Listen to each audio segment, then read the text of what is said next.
प्रयास श्रद्धा अनुरूप प्रयास होना चाहिए, श्रद्धा अनुरूप प्रयास होना चाहिए। लेकिन प्रयास भी आज किया, कल किया, एक हफ्ता किया, फिर छूट गया, ऐसा टूटे हुए एफर्ट से भी हम नहीं पहुंच सकते, सफल नहीं बन सकते। तो संलग्नता, कंटिन्यूटी रहना चाहिए। जैसा कि ऑर्गेनाइजर्स लोग बीच में कितना उठा पड़ा आने के बावजूद भी आज तक ये शिविर को चालू रखा है।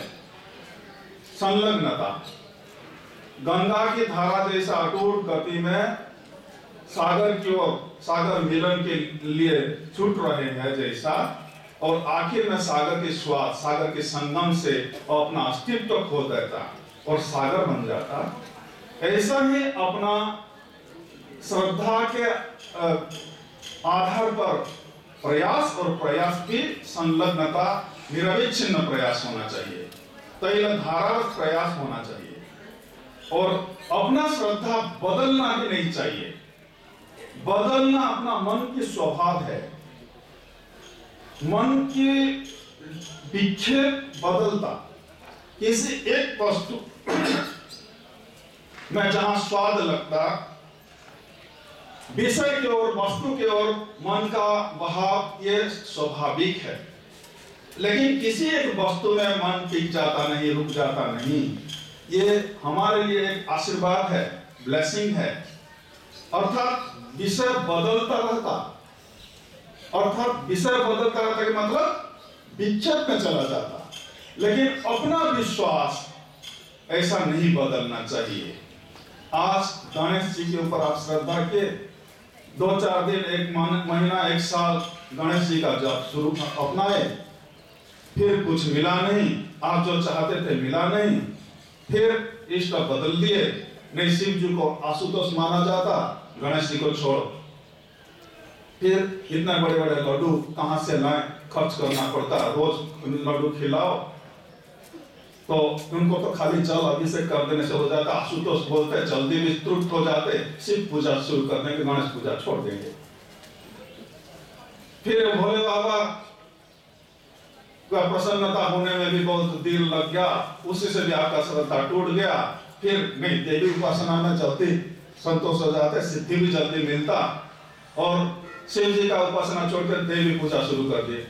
ऐसा अगर विश्वास को बदलते रहेंगे, 10-10 फुट की गड्ढा बनाएंगे तो कहीं भी जल मिलने वाला नहीं है।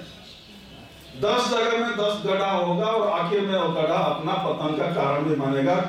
हाथ पैर टूट जाएगा, गिर जाएंगे, उठना मुश्किल पड़ जाएगा।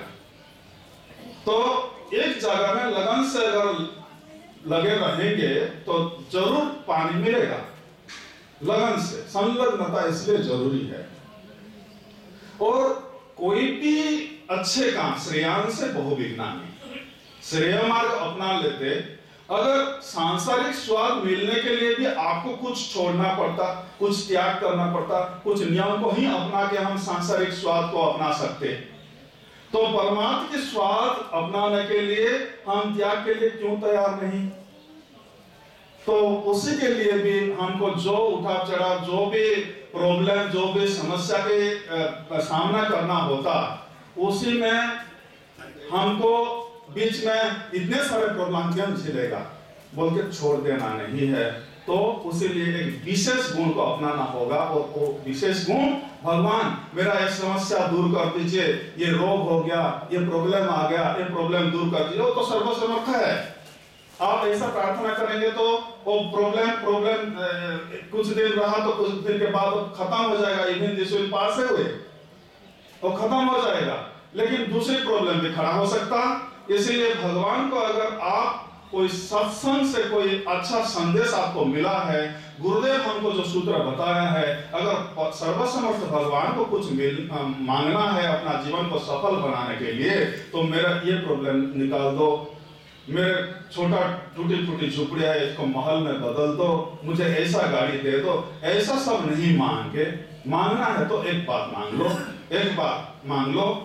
एक बार मांगने में बार बार मांगना नहीं पड़ेगा, भिखारी वृत्ति अपनाना नहीं पड़ेगा। तो वो क्या मांगना है?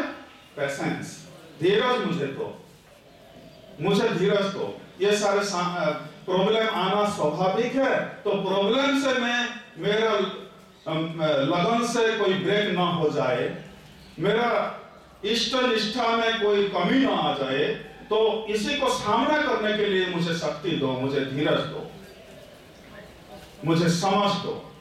ये अगर एक बार मांग लिया तो सफलता दूर नहीं है। ऐसे ये 4 सूत्र को आप याद रखिए। पहला बात श्रद्धा, दूसरी बात प्रयास, दूसरी बात संलग्नता और चतुर्थ बात है धीरज, पैसेंस। ऐसा अगर हम अपनाएंगे तो अपना लक्ष्य दूर नहीं है, लक्ष्य अपना परछाई जैसा पीछा करेगा, परछाई जैसा पीछा करेगा। तो हमको हर जगह में कहीं भी हम साधक के हिसाब से अगर जा रहे हैं तो साधक का पहचान अपना बैग से नहीं, अपना पोशाक से नहीं। हम इतने दिन साधक के रूप से, डेलीगेट्स के रूप से हम आए, हमारा व्यवहार, हमारे मुंह से क्या बात निकल रहा है। 5 दिन ऐसा तो इतने उम्र हम गुजार दिए हैं, कितने बात कर चुके हैं कितने लोगों के साथ। अगर आम जनता का रिएक्ट करना जैसा है हमारा भी ऐसा हो रहा है, तो हम किस टाइप का साधक है। जो नया इसी साधना शिविर में ब्रेन न्यू जो आए हैं और जो अपने जीवन में कई साधना शिविर करने के बाद आज की साधना शिविर में भी शामिल हुए हैं, अगर उनका व्यवहार और जो न्यू साधक का व्यवहार में अगर कोई फर्क नहीं देखने मिला तो कैसे साधक हैं, कैसे साधक है। एक दृष्टांत हमको सुनने मिलता कि एक जगह में 3 आदमी पत्थर काट रहे थे, पत्थर काट रहे थे। एक राहगीर, उसी रास्ता में गुजरने वाला का ये एक राहगीर का मन में एक कुतूहल आया, क्यूरियोसिटी आया, पूछने लगा पहला जो पत्थर काटने वालों को, पत्थर तोड़ने वाला को, भाई क्या कर रहे हैं? वो मजबूरी से कर रहा था। उनका चेहरा फ्राउन फेस था, तनावी चेहरा था। वो बोलता क्या दिखाई नहीं पड़ रहे? पूछ रहे, जवाब ऐसा मिला। दूसरों को पूछा तो वो बोला भाई ये तो मजबूरी की बात है, ये नहीं करेंगे तो मेरा परिवार भूखा रहेंगे, इसलिए करना पड़ता।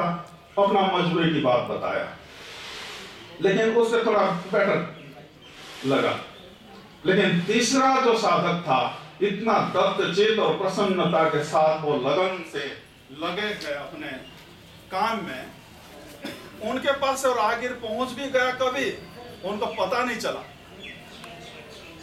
उनको जब पूछा, आवाज सुना, भाई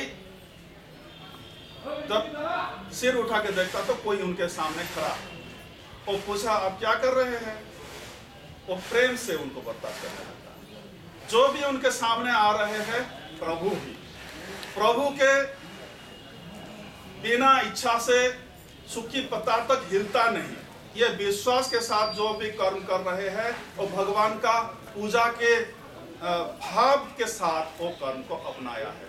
भाई ये जो पत्थर काट रहे हैं, आप पत्थर देख रहे हैं, पत्थर नहीं है, इसी में मंदिर बनने वाला है, एक बहुत बड़ा सत्संग हल बनेगा, उसी में बहुत बड़े बड़े संत विद्वान आएंगे और अपना मानव जीवन का क्या मूल्य है वो मूल्यवाद की बात बताएंगे और जीवन के कल्याण की बात बनाएगा। तो उधर बहुत सारे सत्संग होगा और सत्संग में ही लोगों का विचार में बदलाव आएगा। इतने सारे हमको जो खाने पीने रहने सोने के लिए जो भी व्यवस्था भगवान ने कुदरती तरह से हमको मिल रहे हैं, उसी में जो फायदा लेना है नहीं लेके जो भटक रहे हैं और लोग अपना जीवन को बेकार बर्बाद कर रहे हैं, उसी में दिशा दर्शन मिलेगा। तो मैं और कुछ नहीं कर रहा हूँ, मेरा आत्म कल्याण में मैं जुड़ा रहा हूँ, भगवान का ही सेवा मेरे से हो रहा है। भगवान चुना इस इंस्ट्रूमेंट को, उनका सेवा करने के लिए मौका दिया, ये कर रहे हैं, फिर प्रेम से बात किया। तो इसीलिए हम ऑर्गेनाइजर्स को भी ऐसा ही सीखना होगा कि हमको बातों बोल के सिखाया नहीं जाता, स्वामी चिदानंद जी महाराज आपके सामने बिना बोले कुछ बात छोड़ के गए। अगर उसी से नहीं सीखा, सीखना मुश्किल है किताबों पढ़ के और सुन के, क्योंकि इंद्रियों के माध्यम से जो भी हम रिसीव करते हो, अगर इंद्रिय त्रुटिपूर्ण है, उसी में अच्छा भी सुनते बुरा भी सुनते, आंख भी अच्छा भी देखता बुरा भी देखता, दोनों ऑपोजिट हम रिसीव कर सकते सारे द्वार से, लेकिन खुद को जो सुधारा नहीं। इसीलिए तो गुरुदेव स्वामी शिवानंद जी ने सार बात दो फ्रेज में रख दिया है, भले बनो भला करो। भले अगर बना नहीं तो भला उनसे होगा नहीं, भले अगर बना नहीं तो भला उनसे होगा ही नहीं। इसलिए भले बनना, आप खुद नहीं बना, किसी का मन को बदलाने का, उनके दूसरों का विचार को बदलने का सामर्थ्य तब मुझे आएगा अगर मेरे विचार को मैं बदलने के लिए समर्थ बन गया तो। इसीलिए मेरे अड़ोस पड़ोस, मेरे बेटे बेटी जिनको अपना मानते हैं, उनको भी बदलना मुश्किल है, बाकी पब्लिक को जाके बदलना के बाद तो बहुत दूर की बात है। अगर मेरे नियंत्रण, मेरे इंद्रिया के ऊपर मेरे अपना नियंत्रण नहीं है, तो मैं खुद भला नहीं बन पाया, तो मेरे से कुछ भी भलाई आशा करना एक डे ड्रीमिंग होगा, दिवा स्वप्न होगा ऐसा। इसलिए शिविर से हम एक बात को खास करके देखना है कि जो लोग ऑर्गेनाइजर्स है, जो लोग किसी का कन्वेनर है, अगर होस्ट का चेहरे में तनाव देखने मिलता तो हमको भरपेट खिला के, अच्छा डनलप गद्दी में सुला के हमको जो खुशी नहीं मिलेगा, अगर वो दिलखुश होकर बात कर रहे हैं, बर्ताव कर रहे हैं, तो हमारा सारे अव्यवस्था के बावजूद भी हम भूल जाएंगे सर, सारे